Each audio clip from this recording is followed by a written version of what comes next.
Hi, my name is Miss Rodriguez, and I am just posting a video to go over a blog that I have put together.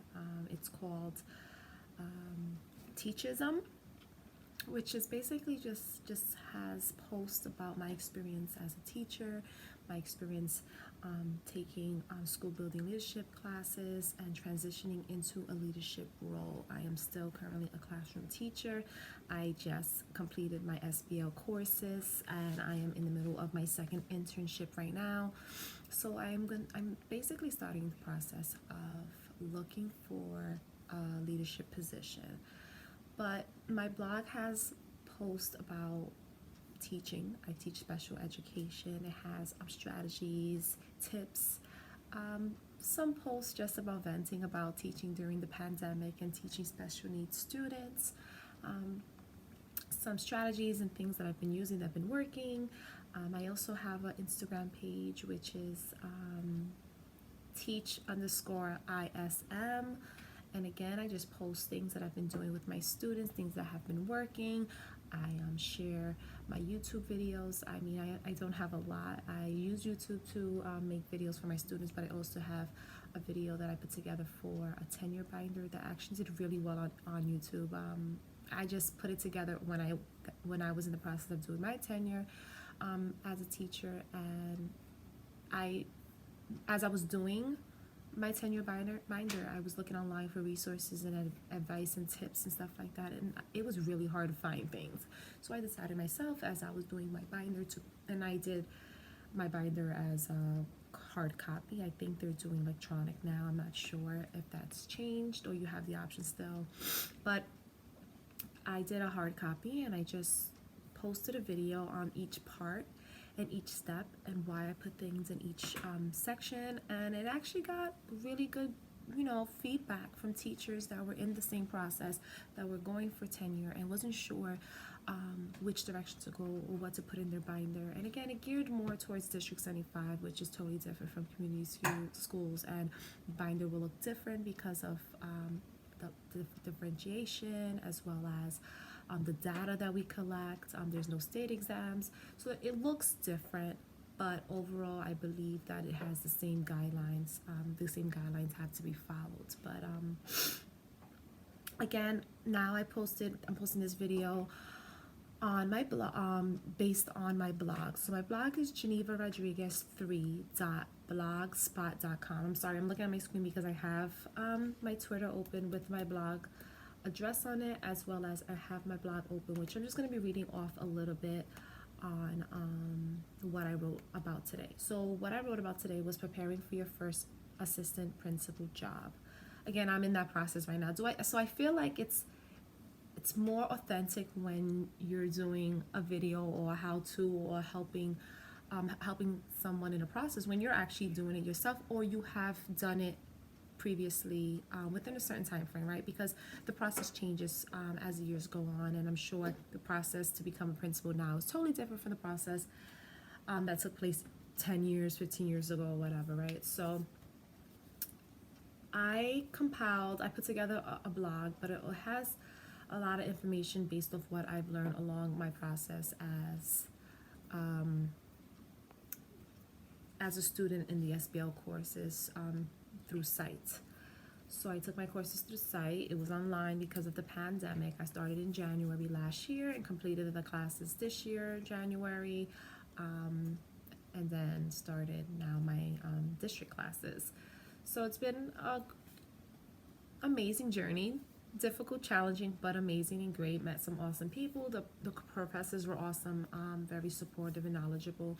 But along the way, I have been compiling some notes, some tips, some advice based off what professors have told us, based off guest speakers they've had in our class come in. So I just put together a blog. Again, this is something that I feel is being helpful for me. It might not work for you, but if it does, even better. And I want you guys to comment on this. I also want you to go into my blog, read, make comments, make suggestions, make advice. What would you like to hear about? What would you like for me to write? If you have any ideas or opinions on what I wrote, feel free to comment. That's what it's about, right? So The blog I wrote today was preparing for your first assistant principal job. I gave some pointers. I'm not going to read the whole thing, but there are some things that I want to address. So when looking for your positions, there's certain things you should have prepared. We learned about non-negotiables. What are your non-negotiables? What are things that, well, before I go into it, I'll be talking about non-negotiables. I'll be talking about your resume. I'll be talking about networking and doing your research. So 1, 2, 3, 4, 4 main topics and some tips that I give at the end. Sorry, 3, 4, actually 4, 5 tips. So the non-negotiables are, what are your non-negotiables? What are some things that you would not accept in a position? What are some things you will accept in a position that there's no room for them to negotiate when they're trying to offer you a position, right? So that would be based off of your vision, based off your views, your values, your beliefs as an educator, as a school leader. What are some things you want to see in a school that you're going to be applying for? What are some things you want in place in the school culture, right? So whether it's you want a school culture that's very heavy on parent engagement and involvement, right? There are some schools that are really great with that and some that are not. Maybe a non-negotiable is that they have a great presence on social media, right? Some schools don't. Like I'm in the DOE, and it's such a big school district, Department of Education in the city, and a lot of schools don't have that strong social media presence. And I do notice the difference in schools in Long Island. There is such a huge social media presence with Twitter, with Facebook, with Instagram, and it's amazing. It's great, and I love it. I love that parents have the options, especially that everything's like technology, 21st century, everything's transitioning into, full-blown technology. Kids are being born knowing how to use iPads. It's something that we should be comfortable using or learning, especially with the pandemic. It goes without saying, we went to remote, and it was such a shift for a lot of people, and it was a wake-up call. So I do feel that that could be a non-negotiable school that has a great social media presence. I know for me, I want to be part of a school that has such great ties with the community, great ties with the families of the school, the students, that they do have social media, that they do have that presence, and they do allow for that interaction online. I can log on to Facebook or log on to Twitter and see what's going on in my child's school. That is amazing, and I think that is something that would be a non-negotiable for me. So have that list. And make sure when you're looking for jobs that you refer back to that list. And when you go to interviews, you discuss those non-negotiables, because this is what's going to help you decide and find the best position for you. The non-negotiables will also help you form your vision and your leadership philosophy. Then you go into your resume. A few professors talked about how we should format our resume. Of course, there's different types of formats. You can go right online and find principal resumes, samples, and stuff like that. But there was one professor, and he told us that we should have our vision and our belief, our vision and our beliefs for education and for leadership on our resume. And I actually added that to the top of my resume. It's like your selling point. What is your vision? What does leadership look like to you? What are you looking for? What do you bring to the school? What are your strengths, right? If that's on your resume and that's red and it's right in the beginning, and it aligns with the school's vision, that's going to set you apart from candidates, because now you have the same vision as them, and you guys can work together as an awesome force to make it happen, right? For the school as a whole. So your resume, I feel like it should reflect that. When that professor gave us that advice, I thought it was awesome, and I actually went on and updated my resume, made a different resume for my AP resume, told us how we should, format that, maybe add a little picture of yourself, add all your handles if you have social media that you're using for education. Those are going to be your selling points, especially if those are things that are important to you. You want to find a school that's important, that it's important to them as well. All right, networking. Again, another class, awesome professors in sight. They told us all about networking and landing your dream position, right? Putting your name out there, opening a line of communication with school leaders, right? If you're into that social media, if you're into the internet, if you're into that interaction online, and you want a school that does the same, And this will be the perfect opportunity. And also networking will put your name out there, which will give you the opportunity to get to know people within the school leadership and within districts, within just education as a whole. And social media is a great place. So you have Twitter, Facebook, Instagram, you have blogs, right? This will set you aside from other candidates. You know, one of the professors said that when she went to her interview as an administrator for administrative position, the administrator recognized her from online.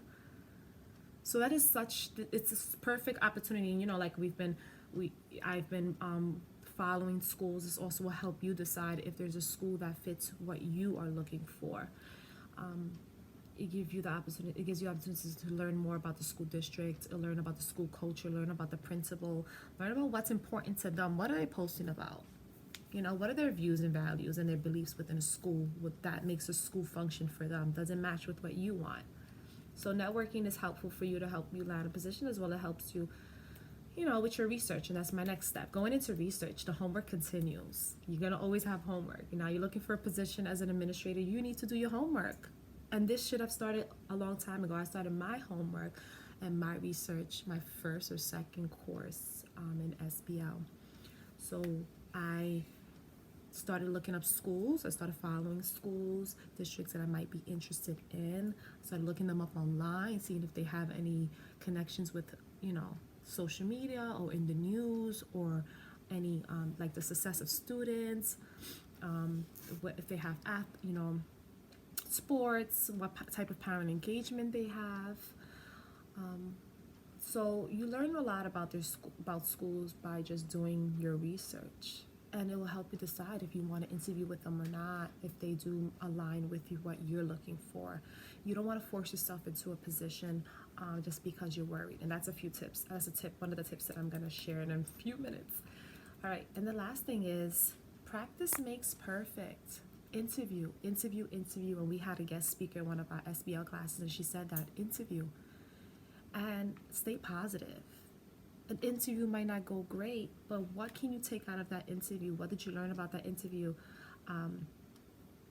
Why didn't it go well? Reflect on that interview. What were some strengths of the interview? What are some strengths of your answers? How can you change some of your answers next time? What about the school helped you decide that it was something that it was not a good fit for you, right? There are many things that you should look at when you're interviewing. Don't look at it as a negative thing if it doesn't go well. It's always a learning experience, and practice makes perfect. Interview, and it'll help you mold more of an idea of what you want and what you're looking for in a school, because you'd be like, oh, I went to that interview, I wasn't really too happy about when they said something about this, or they focused more on testing and assessments instead of focusing on students' well-being and their mental state right now during a pandemic, right? That might be something that will help you be like, I don't think I want to work for a school that is not focusing on making sure the kids are mentally prepared or are feeling well, or they're not stressing SEL, right? So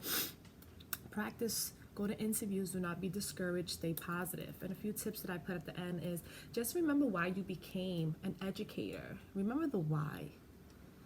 And then remember the reason why you are pursuing a career as a school leader. Let that be your foundation. And do not force a position to work just because you're worried another job will not come. Do not do that, because you're going to be a disservice to yourself as well as a disservice to the students in that school environment. If it doesn't work, it doesn't work. That's okay. Your vision is going to match with some school. It's going to match. It's just going to take time. Continue to do your research and do not lose hope. And remember your vision. Stay grounded in who you are. Be confident in yourself and what you stand for, and let that shine in the interview. Be who you are, because that's who you're going to be in that school.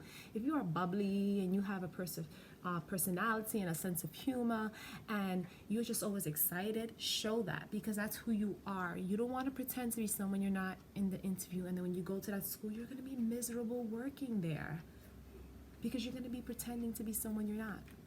All right? So good luck. And read my blog. Again, it's genevarodriguez3.blogspot.com.